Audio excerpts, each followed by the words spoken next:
Esta noche vamos a entrar en uno de los capítulos más oscuros del chavismo, el mundo de las dobles vidas, del chantaje. Aquí tenemos que hablar de Cuba, la inteligencia castrista evidentemente, y los métodos que usó el dictador Fidel Castro. Y aparecen historias que hoy encajan, que durante años se susurraron en pasillos militares, aviones presidenciales y círculos del poder. Historias que hoy comienzan a salir a la luz pública. Buenas noches, soy Alejandro Marcano Santelli y esto es Sin Filtro por Univista TV. El chavismo es una pandilla, es una secta.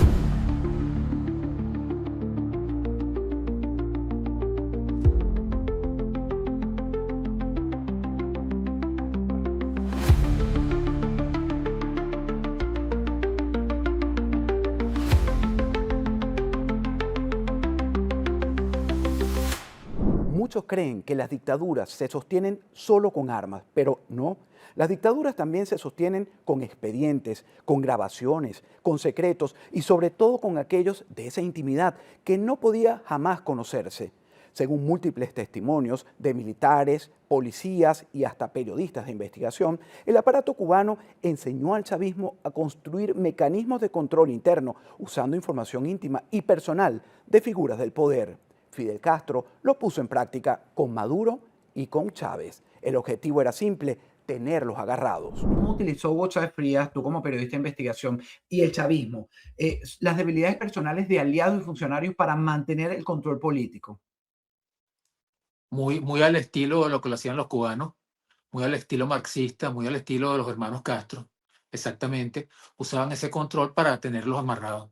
Pero te digo de antemano, ese era un gobierno gay, toda la gestión. Ese cuento de que Chávez era mujeriego y tenía no sé cuántas amantes y por donde pasaba dejaba un amor, Chávez fue gay desde que llegó al poder.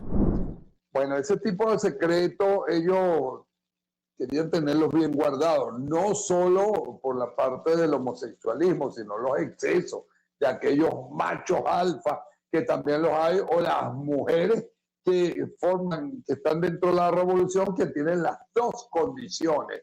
Por un lado el lesbianismo, por el otro lado, bueno, lo dispuestas que están para las relaciones sexuales. Eso ellos lo desarrollaban, pero lo tenían como un secreto bien guardado, porque inclusive las fiestas de ellos se caracterizan porque terminan en grandes orgías sexuales, donde no importa la apetencia sexual que tenga cada uno de los que esté invitado, lo que importa es que, bueno, que se sienta bien, que esté con sus parejas, que llegue al éxtasis de la libertad de hacer lo que le dé la gana, porque tratan de tapar un poco a veces, dependiendo del cargo que tengan, esas debilidades que tengan, porque saben que les pueden sacar provecho. Entonces ellos se cuidan de eso.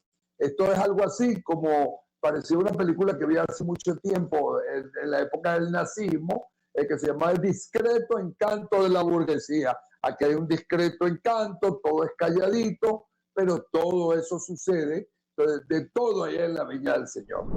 No soy homofóbico, como se dice. Simplemente fue un dato específico que ocurrió en un momento determinado y de la cual Fidel Castro, conociendo esa situación, pues chantajeaba a Hugo Chávez con Nicolás Maduro. Pero eso para mí fue un mecanismo de presión, de chantaje que hizo Fidel Castro con Hugo Chávez, este, para lograr el control político y militar de Venezuela. Fue una especie de chantaje tremendo y lo logró además, lo logró. Logró minimizar a Hugo Chávez y logró que todas las cosas que él solicitaba, pues sencillamente Hugo Chávez era como un corderito. Bueno, lo chantajeaba con la parte esta de la relación sexual que había entre Maduro y Hugo Chávez, que lo descubrieron allá en un lugar llamado El Laguito, que era un lugar controlado absolutamente por la seguridad cubana. Es un lago en La Habana y hay como 40 edificios para diferentes naciones. Y Venezuela tenía un lugar, un edificio, y en ese edificio, pues, como siempre, grababan a todo el mundo, todo el que llegaba a esos edificios y en cualquier parte grababan para chantajear el G2 cubano, pues encontraron que había un video entre Chávez y Maduro teniendo relaciones sexuales. Eso, pero yo no, simplemente lo hago como denuncia porque fue el chantaje permanente y eso se lo dijo eh, una mujer que era muy amiga de Chávez y lo veía permanentemente y le hacía maquillaje, lo preparaba cuando iba a hacer la rueda de prensa y una vez en un grado de confianza se lo dijo y eso me llegó a mí.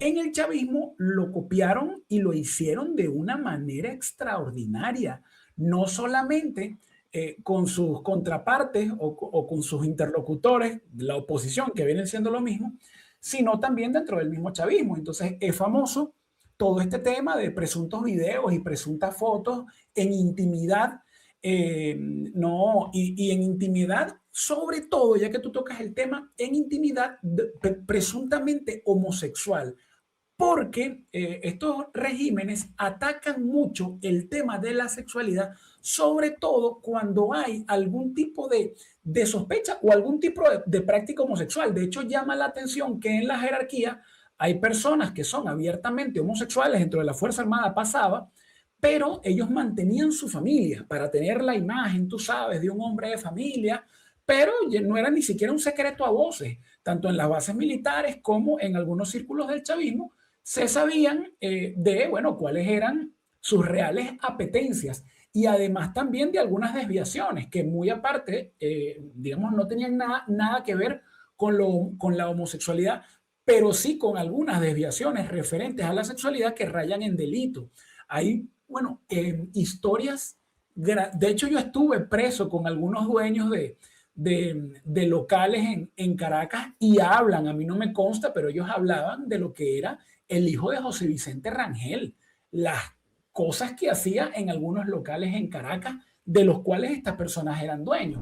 El fallecido dictador Fidel Castro entendía algo mejor que nadie: quien controla los secretos, controla el poder. Por eso, durante años, Cuba desarrolló sistemas de inteligencia obsesionados con la vida privada y sobre todo las intimidades en la cama de dirigentes políticos y también de militares, por supuesto. Eduardo Figueroa e Iván Ballesteros vienen del mundo militar y en particular de la aviación. Las historias escuchadas por ambos en los cuarteles militares coinciden mucho.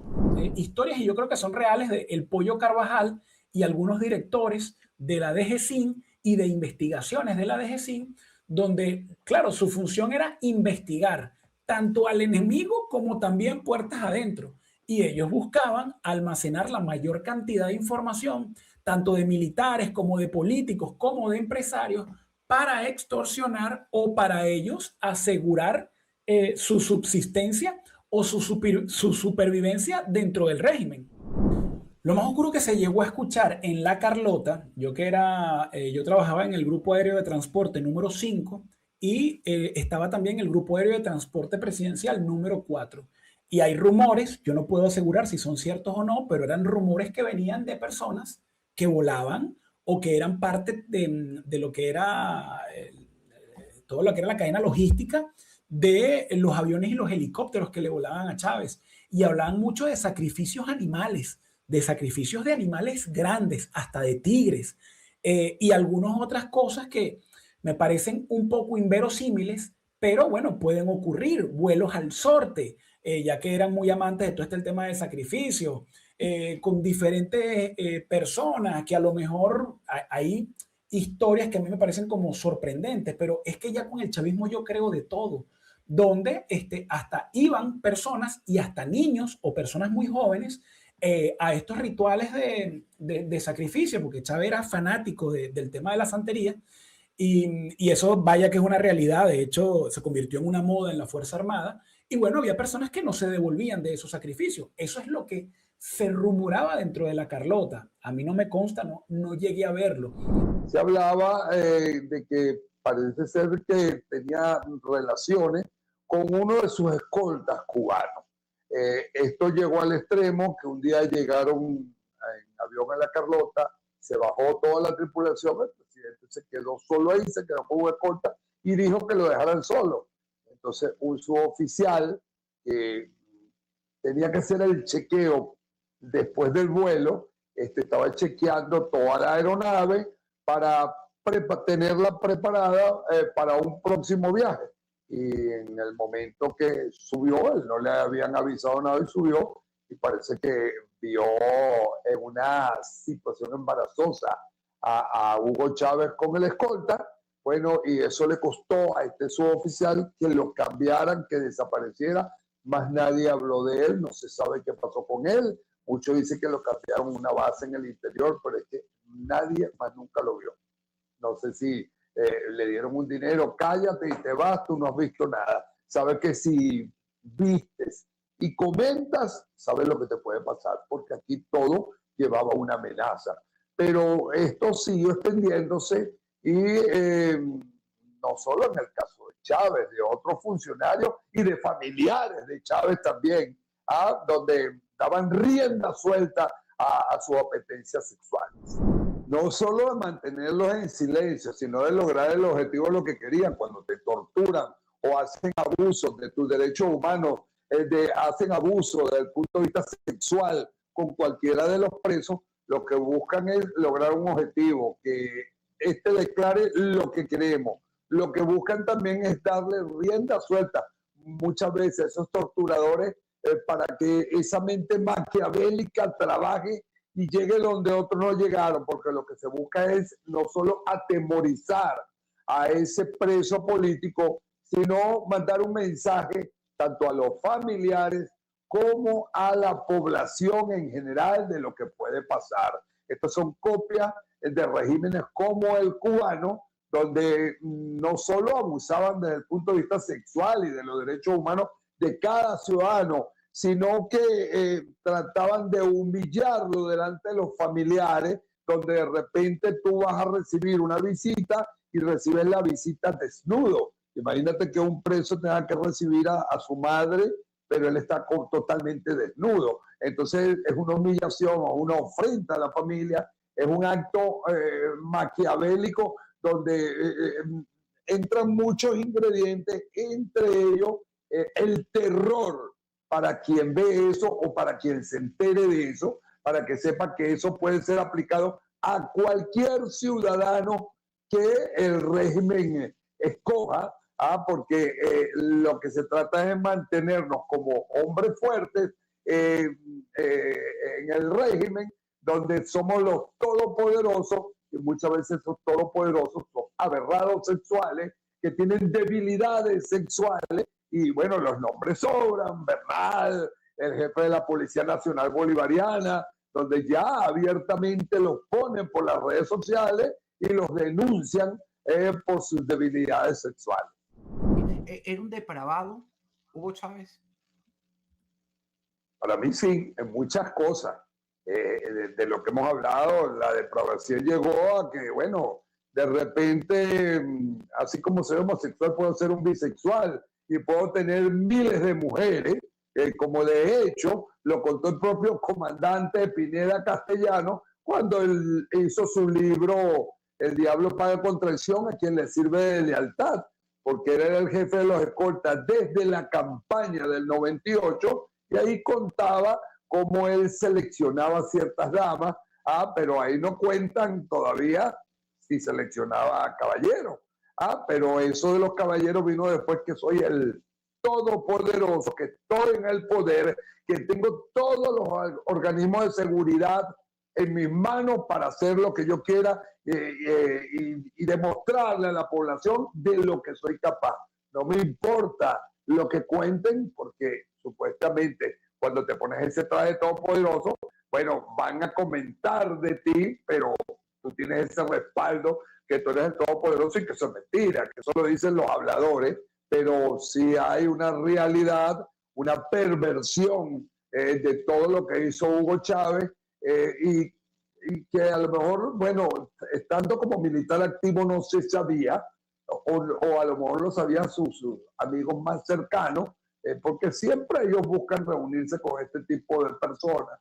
Y en el medio militar a lo mejor haría ver que él era un macho alfa, donde se levantaban todas las mujeres del mundo, pero como te dije, a veces ahí está la debilidad. Tengo muchas mujeres, pero ninguna me gusta. Mis apetencias sexuales pueden ser otras, o ya me cansé de esta, ahora quiero experimentar en esta. Y como tengo poder, puedo hacer lo que me da la gana. Mi aberración la puedo transformar como una política de terror para lograr lo que yo quiera, para tener en mis manos a quien yo quiera. Jorge Castro, periodista de investigación y exmiembro de la DICIP, que era un cuerpo policial de inteligencia y prevención, relata cómo funcionaba la maquinaria de presión usando la sexualidad y vida íntima de muchas figuras de relevancia para los fines macabros del chavismo. Pasó cuando comenzó la Asamblea Nacional Constituyente, cuando tenían relaciones. Ese fue el poder que en algún momento tuvo Domingo Goncalves. Domingo Goncalves era el dueño de un sitio que no sé si todavía existe en Caracas, que se llamaba El Ángelus. Y en el Ángelus iban a todos esos miembros de la Asamblea Nacional Constituyente y eran grabados en actividades muy, muy íntimas y muy engorrosas. Y después esa información se usó a través de la Dirección de Contrainteligencia Militar para tenerlos agarrados perpetuamente, ¿me entiendes? Pasó más recientemente con el caso este que comenté días atrás, el de una famosa discoteca en Chacao, en donde uno de los grandes escándalos que se generó fue que agarraron hasta hace poco fiscal general Tarek William Saab en una orgía y además salieron muchas cosas a relucir. Entonces, yo no sé de qué se extrañan porque eso venía pasando desde el mismo momento en que Chávez asumió el poder. Danos más detalles para los que no conocen realmente la vida de estos altos funcionarios del chavismo y del madurismo.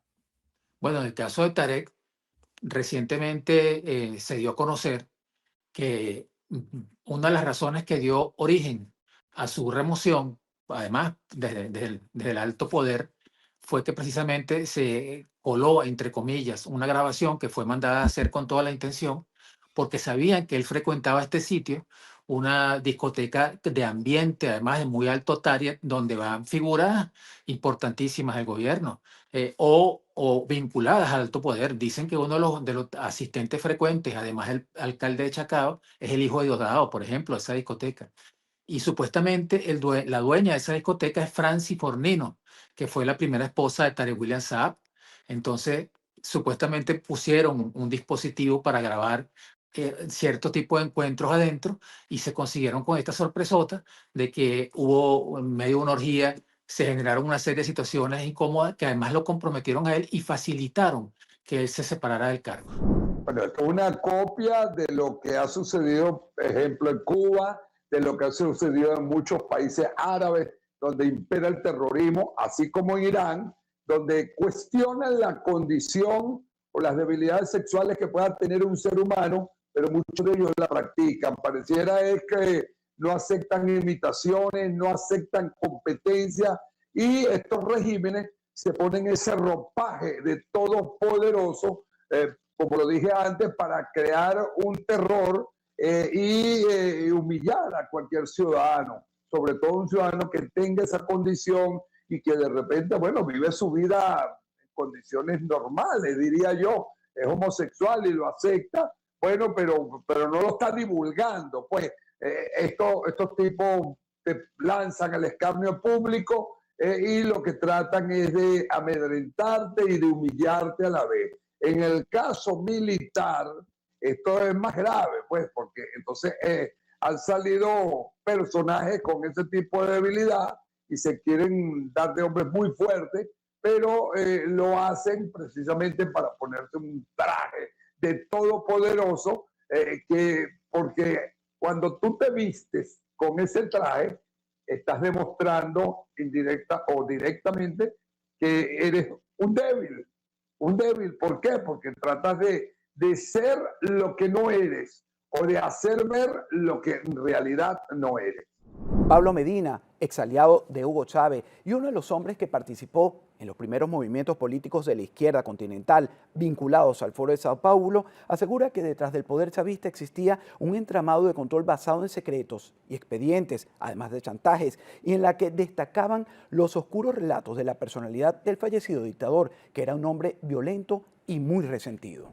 El padre lo envió a Cuba y ahí estudió en la escuela de Ñico López, después se hizo agente cubano y perfectamente yo creo que le dieron una orden para que, además que el propio Nicolás Maduro también tiene prácticas homosexuales.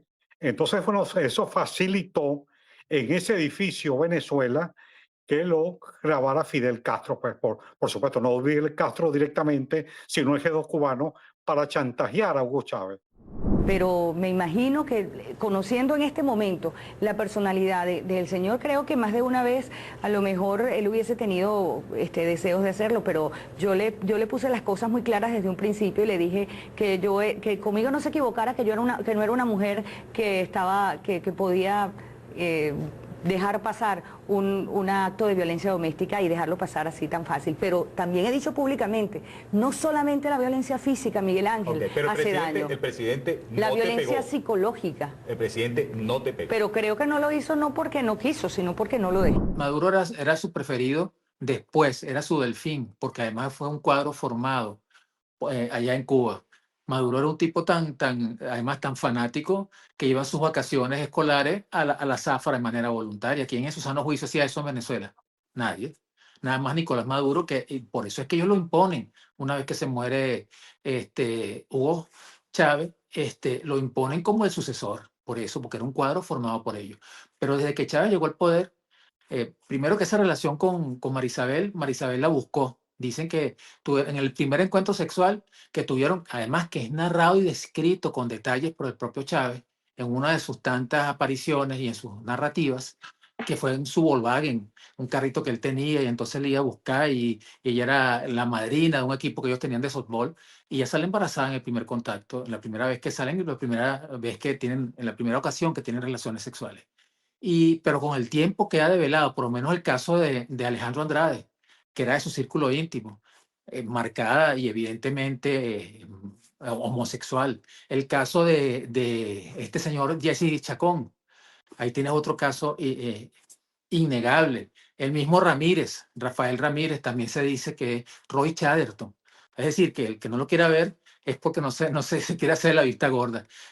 Alfredo Peña, que era ministro de la Secretaría de la Presidencia, lo sacan de Miraflores porque lo consiguen en una situación muy incómoda en el despacho del ministro, y lo mandan para la alcaldía de Caracas, la alcaldía mayor. Entonces, siempre fue así. De hecho, creo que hay hasta un libro de Pablo Medina, y recuerdo que hace unos pocos días le hicieron una entrevista en YouTube donde él narra todas esas peripecias homosexuales del gobierno de Hugo Chávez. O sea, que ese machismo o esa virilidad, entendido como se entiende en otras partes de Latinoamérica, no es como nosotros pensábamos.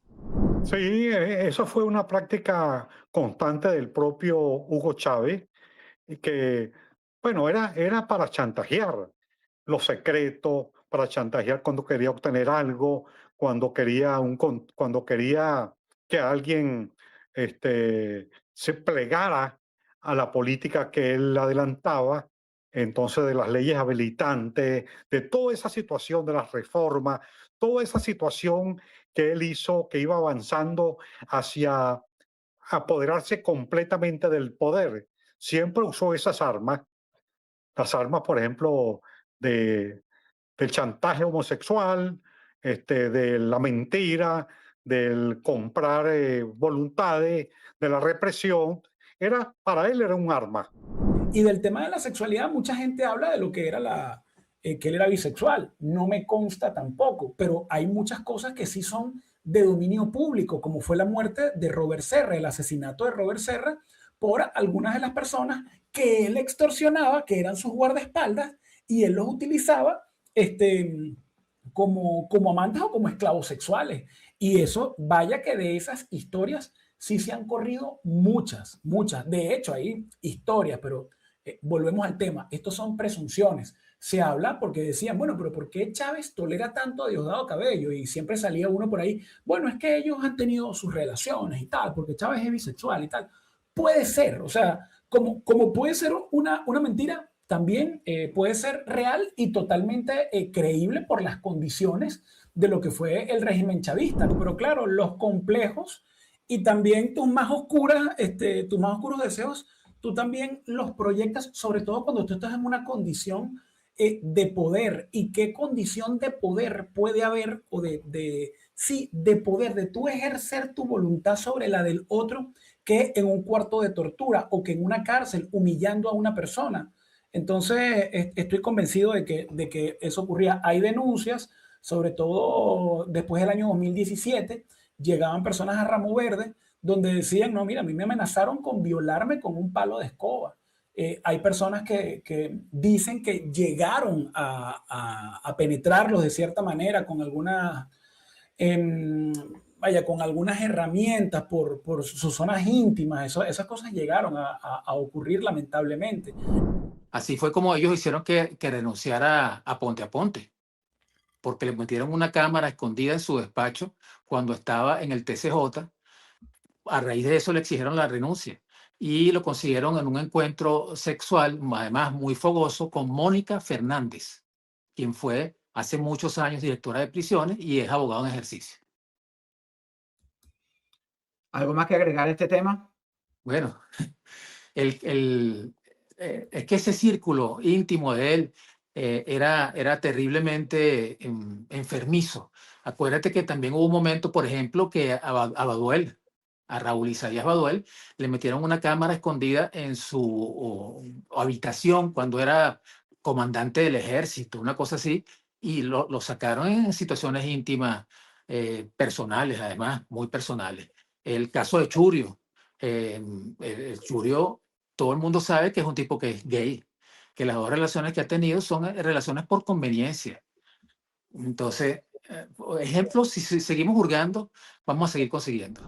El sistema terminó contaminando toda la estructura del poder venezolano. Es un sistema que perdió los límites morales. Porque además Chávez lo que tenía era una banda delictiva. Ahí los elementos que lo motivaban al principio era la venganza, la sed de él pasar factura, de cobrar todas las privaciones que le habían hecho. Después eso se fue transformando. Él se volvió como un cultor de su propia madre, de su abuela, y así fue, tú sabes, fue mutando hasta que al final demostró su condición, que era su condición gay. Eso era lo único que le interesaba, él mismo, su ego, y bueno, algunas veces algunos de sus hijos. Claro que sí. Si tú traficas con drogas, tú también las pruebas, las consumes. Ajá. Y recuérdate que aquí se busca de llegar a un nivel que en condiciones normales no llega. Entonces, yo diría que no solo la droga, el licor también, y sino que lo diga Luis Vicente León, que era el que le compraba el whisky en Miami a toda la revolución, se lo traía en barcos clandestinos por las Bahamas, porque eso era para las grandes francachelas, las grandes fiestas. Y recuérdate que el régimen cuando empezó hacía ver que aquí cada celebración de cada inauguración no había licor, no podía haber licor porque ellos no eran igual a la Cuarta República y satanizaban eso. Bueno, ellos no solo lo hacen con licor, con droga y con todo lo que te puedas imaginar para que todo el mundo esté contento, para que todo el mundo participe, para que todo el mundo esté en la revolución y todo el mundo esté involucrado, porque la perversión llegaba a tal nivel que te podían fotografiar, te podían filmar, y si tú tratabas de hablar, bueno, ahí te sacaban unas pruebas, o sea, te agarraban por el cuello. Hacían algo así, como con los corruptos. Chávez le llevaban los expedientes, y si no que lo diga el comandante Urdaneta Hernández, le llevaban los expedientes a los corruptos y le decían, déjalo así, déjalo así. ¿Por qué? Porque eso le servía a él, por si acaso este hombre se volteaba, le sacaban su expediente y quedaba mal ante la población y ante su familia. Bueno, pero para el caso de Niños, que yo sepa, era él era palero, él hizo, o sea, él cuando fue, cuando Caldera lo libera, y él fue a ese año en 1994, va en diciembre a Cuba, él se hace santero, después va balao, palero, y entonces usaba sacrificios de niños y de los lateros también en Caracas, 19 lateros para bañarse con sangre. Eso, bueno, los animales del zoológico del Pinar, el famoso tigre del Pinar, hizo una ceremonia también allá en los Valles del Tuy, en una de esas ciudades donde hizo, no me acuerdo el nombre, fue Santa Teresa, una de ellas, donde hay un cuartel militar, y esa noche también con el tigre del Pinar también hizo ceremonia. Llevo muchos años siendo bastante incómodo para la oposición, que ojo, la oposición también copió estas prácticas. Y a mí en un momento, ya yo luego de que había salido en libertad por Instagram, hubo un momento por varios meses que me empezaban a escribir chicas que se veían muy voluptuosas, muy bonitas por Instagram. Y quiero conocerte y vamos a vernos y tal. Y entonces te puedo mandar una foto, pero mándame una foto primero y tal. Yo no caigo, yo siempre les pasaba un mensaje, yo les decía, muy buen intento, suerte para la próxima. Primero, porque ya yo sé por dónde viene la cosa. Y segundo, porque una persona del círculo interno de Voluntad Popular me dijo, te están escribiendo por Instagram, ¿verdad? Sí. Eso es para obtener una foto tuya, sea desnudo, sea alguna foto erótica que tú le quieras mandar a una persona y con eso ellos comprar o ganarse tu silencio y que se acaben las críticas. Al final, el verdadero escándalo no es la vida privada de nadie. El verdadero escándalo es cuando un sistema político convierte los secretos, los miedos y la intimidad humana en armas de control. El régimen aprendió muy temprano que un hombre controlado por sus secretos es un hombre sometido.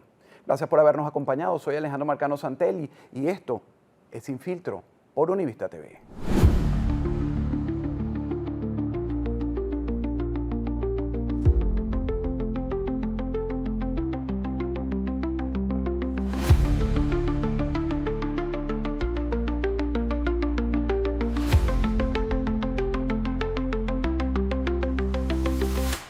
Miami despierta, y donde hay retos, también hay quien te protege.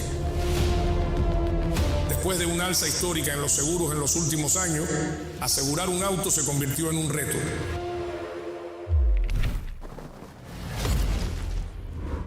Los seguros de auto han bajado. Nuestro trabajo es asegurarlos, porque Univista Insurance trabaja para usted. Univista Insurance, protegiendo Miami, protegiéndote a ti.